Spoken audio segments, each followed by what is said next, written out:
Everyone looks at how you handle your debt. It's not a matter of how much it is necessarily, but in terms of the credit score, it's going to be, are you making your payments? What's your history? Do you know what you get when you first get your credit or when you first start working and start getting credit? It's not at the bottom, you're in the middle. Typically, when you first come out, they'll put you in the middle because your average, actually, they put you about 700 or so in that range. But when you start to have defaults, lates, and so forth, that's when it'll go down. Or if you're good, it'll go up. So we know what credit is, but gee, how do we handle it? Well, how do we start off? What do you do? Well, know what's in your report. Like I said before, it's the address, day of birth. Sometimes they even have employment. Go to annualcreditreport.com. You get a free credit report. It will not have a FICO score unless you pay for it, but the credit report itself is free. Experian, TransUnion, Equifax, they'll do that. And my suggestion is if you want to keep monitoring your credit report because, if somebody puts something in there that you don't like or it's wrong, you want to fix it. So I would suggest instead of ordering all 3 credit reports at one time, why don't you split it up and let's say you do it every 3 to 4 months. So throughout the year, you order a different credit report and then you can take a look at it and see what's showing up on that.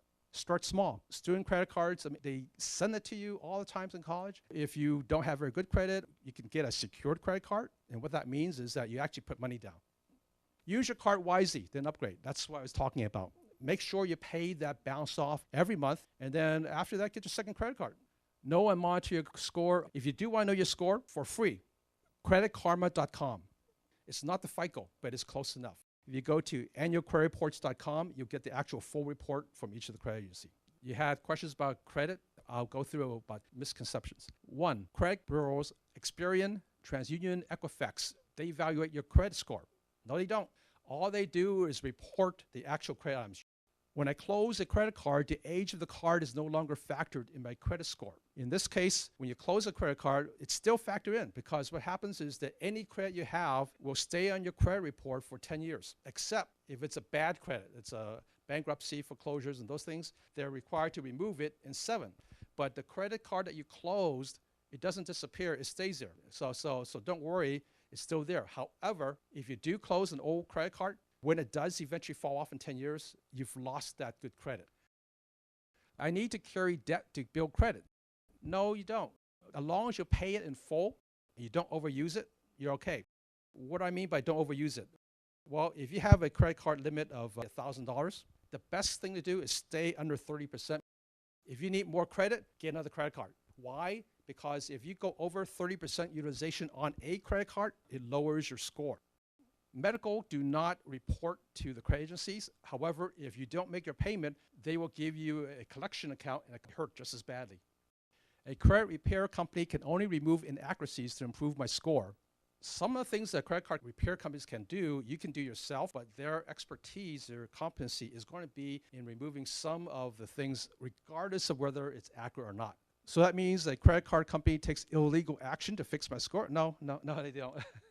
There is a federal statute, so there are certain things they have to follow. So you're in an accumulation stage. Right now, you don't have very much. You're trying to accumulate. Beware of ongoing credit card debt. Strive for perfect credit score because it is the highest interest, it is not tax, has no tax benefit, and it's going to cost you the most. So get out of that quickly. Move on. Keep enough liquid cash reserves on hand. Be prepared to lose your job. We don't think about that at times. So, these things do happen, especially in the economy we've seen. You don't want to be in a position where you don't have anything in savings. Make sure you have that. Focus on accumulating investment assets, but you do want to start paying off your debt, putting away for savings, do your retirement, and also start accumulating investments. Deprioritize paying down your mortgage debt. Mortgage debt is generally low rates and tax advantage. And this is something that you want to consider because if you look at that chart of types of debt, the one that has the greatest advantage is actually going to be your real estate loan. It's the house.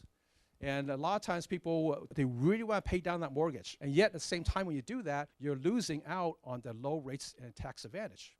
Consider renting instead of owning. If you're young, you're starting out, you don't know where you're going to live, you might move in 2-3 years, it may be better for you to rent because it is a lot of expense to go in and out. Buying and selling costs money. I think long-term, yeah, you want to own and buy. However, short-term, there is some justification for renting. Those are questions you have to consider.